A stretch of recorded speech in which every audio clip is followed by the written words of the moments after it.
Isang mapagpalang araw po sa inyong lahat.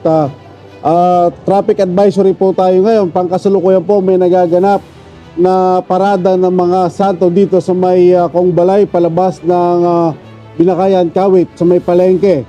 So kung kayo po ay papunta sa area o dadaan sa area, mas mainam po na ma-divert kayo na ibang daan o yung alternative way na wag na dumaan muna rito pansamantala sa may palengke ng Binakayan, sapagkat mahaba-haba po itong parada ng mga santo. So mas mainam mo talaga maghanap kayo ng alternative way.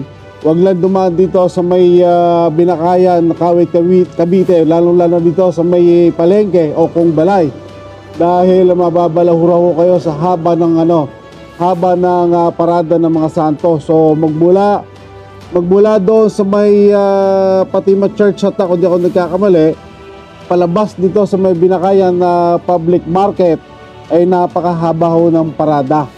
So kung kayo mapadaan dito, sigurado ho talaga na heavy traffic ang Mabolo at dito sa may Sayus.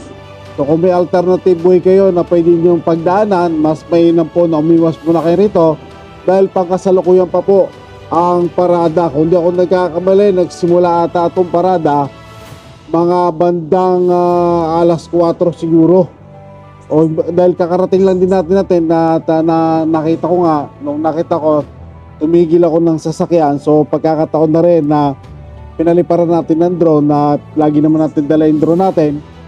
So kung makakaiwas po tayo dito sa area ng Binakayan Public Market, Kongbalay, dito sa may Kumbilandia, so Kumbilandia to Sayus, palagi ko affected na rin ng traffic uyan sa haba po ng parada ng nakilahok sa parada ng hindi tayo pamilyar, pasensya na po. So parada to ng mga santo nakikita ko. So mas mainam po umuwas muna tayo kung kayo plano nyo dumaan ng Binakayan to Island Cove, dahil sigurado po ako at mapakahaba po ng traffic nito.